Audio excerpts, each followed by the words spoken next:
Money गुरु saving special में आपका एक बार फिर से स्वागत है। हम बात कर रहे हैं गुरप्रीत सिंह से। आपके सवालों के जवाब देने के लिए वो हमारे साथ हैं दिल्ली स्टूडियोज में, वेल्थ पूल्स के सीईओ। अगला सवाल चलिए लेते हैं। परमपाल सिंह का हमारे साथ फोन लाइन पर हैं, अबोहर पंजाब से।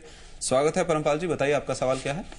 नमस्कार सर जी। जी नमस्कार सर जी, मैं एक्स सर्विसमैन हूँ और मेरी जो पेंशन है वो करीब अभी 32-33 रुपए है सर जी।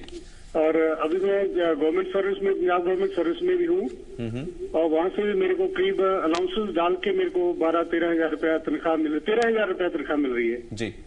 तो क्या मेरी ये जो पेंशन है जो सेंट्रल गवर्नमेंट से मेरे को मिली है तो ये टैक्स से एग्जम्प्टेबल है या नहीं है सर जी। आपने इसके अलावा क्या कुछ कोई इन्वेस्टमेंट भी कर रखा है टैक्स बचाने के लिए? नहीं सर, अभी तक किया नहीं है, इसीलिए मैंने कहा मैंने पूछ के फिर ही करेंगे सो दैट के जब मैं रिटर्न भरूंगा तो ये जो अपनी पेंशन को इनकम में ऐड करूंगा या नहीं सर। जी गुरप्रीत, क्या होगी टैक्स इम्प्लीकेशन इनकी पेंशन की और जो इन्हें अभी मौजूदा अलाउंसेस मिल रहे हैं, जो तनख्वाह मिल रहा है उसकी? देखिए, जो अंडर सेक्शन आईटी सेक्शन 56 जो आपकी जो भी आपकी पेंशन आपको मिलती है वो टोटली टैक्सेबल है। और अगर आप कहीं से कुछ जॉब करके आप सैलरी भी ले रहे हैं तो वो टोटली क्लब हो जाती है आपकी पेंशन के साथ।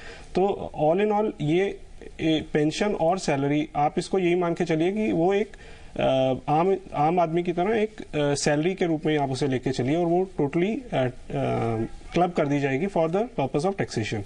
अब इसमें अगर आपने कहीं निवेश नहीं किया हुआ है तो एक तो आपको बेसिक एग्जेम्पशन मिलती है 1,10,000 रुपए सालाना, जिसपे कोई टैक्स नहीं है, और उसके ऊपर की जो भी रकम है 1 लाख रुपए तक आप वो भी अगर जो इंस्ट्रूमेंट्स हैं जैसे इक्विटी लिंक सेविंग स्कीम्स हैं या फिर इंश्योरेंस का प्रीमियम, आप इन चीजों में अगर इन्वेस्ट करते हैं तो वो 1 लाख रुपए तक टोटल वो भी आप as a tax deduction claim कर सकते हैं अपनी इनकम में से। तो मेरी राय यही होगी कि जो भी आपकी इनकम है, जो कि मेरे ख्याल से 1,10,000 के ऊपर कोई बहुत ज्यादा नहीं बन रही है, तो मेरी राय यही रहेगी अगर आप टैक्स बचाना चाहते हैं तो आप उनको इक्विटी लिंक सेविंग स्कीम्स या आप इंश्योरेंस प्रीमियम में इन्वेस्ट कीजिए तो वो आपका टैक्स बच जाएगा। चलिए, उम्मीद है आपको भी अपने सवाल का जवाब मिल गया होगा।